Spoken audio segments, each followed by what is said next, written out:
So I was addicted to meth and heroin, shooting up for about 10 years.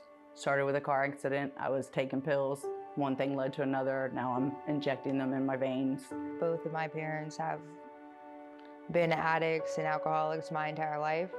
So I never really grew up with parents. I always was like, oh no, I'm not gonna turn into them. I'm not gonna do what they did. And at the end of the day, I ended up doing exactly what they did. I was so in anger mode, always angry, and I always was like blaming other people. And I was like, oh, I do this because of this, I do this because of that. I played the victim, and that was just excuses. I got tired of making excuses, and I had to take accountability, responsibility. I gave up on life for a long time. My whole family turned their back on me because I hurt my dad. And I was looking for a new way of life. And luckily, y'all had a program that accepted me with open arms, and it changed my life. Now today, I work a job. I've been with the company almost 2 years. I started in the office answering phones. I'm now the shop manager. I have 25 people underneath me.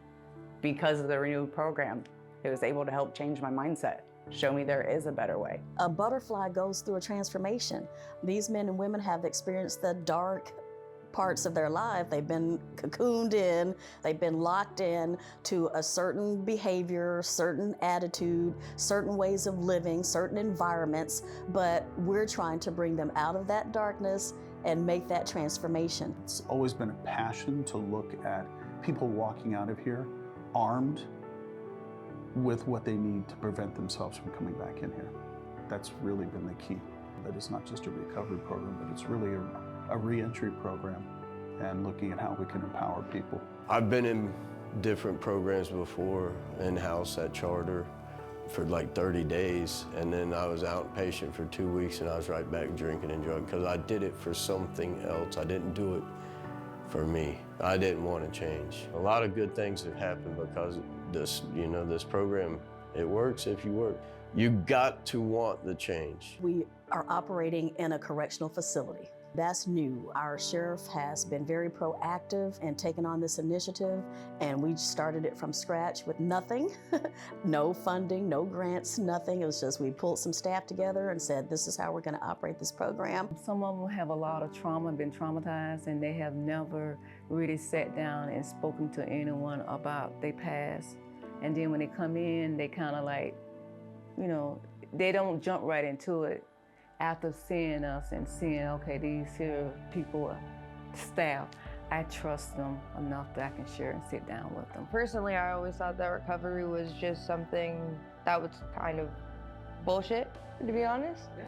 I was like, oh, once you start doing it, you're never gonna stop doing it, because even if it's not right in front of you, you're still in the back of your head, you're gonna be like, oh, I wanna smoke meth today, or I wanna do this today. I still have cravings like really bad. But the thing is I have my family around me now. And I finally rebuilt that with my family to the point where I'm like, okay, cool, yeah, I want to go smoke. But at the same time, if I go smoke, I'm not going to have my family relationships anymore, or my friend relationships, or anything that's currently going good for me in my life. And I'm just going to throw it all away again and end up here. One of the things I learned in there, play the tape through. That's one of the things that's always stuck out to me.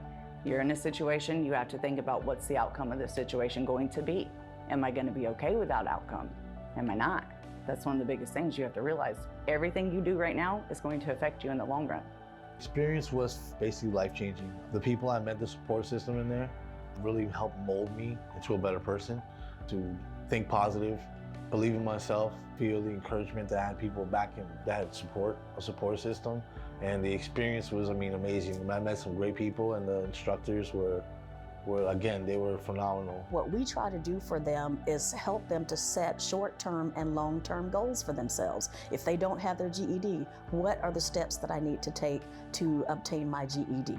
What are the steps that I need to obtain to have the skills necessary to go out and interview for a job and get a decent paying job? And that structure, providing that basis for them while they're in here before they walk out the doors, is very important, because now they have a foundation, something to build upon when they leave our facility.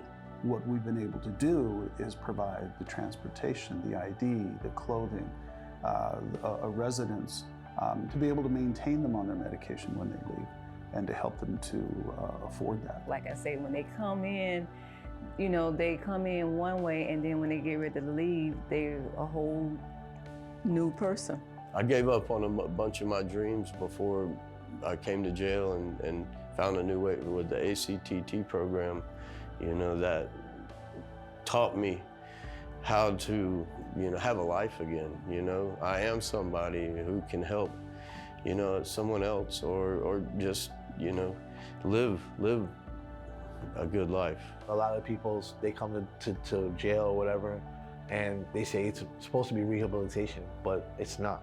But that program, it really does do wonders for people. It's so much work, and life puts you down so much so often that you feel like, a lot of the time I used to feel as if I didn't have any way out of where I was, and that I was just going to be stuck there for the rest of my life. But I'm so happy that I was able to grow and actually make a difference for myself. Usually when you have a program and you reach that 5-year benchmark, 5 years is the number of grace. So we have reached that number of grace, and we have a set number of participants that have gone through both of these programs, the male and the female.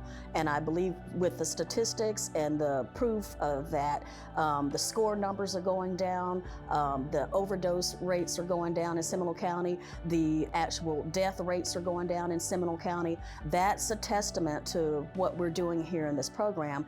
Life is so tenuous, and that's what we're trying to get these guys to understand. A lot of times, especially the younger ones, they haven't reached that, you know, I'm not invincible. I am dealing with something that could take me out at any point in time. Take it serious.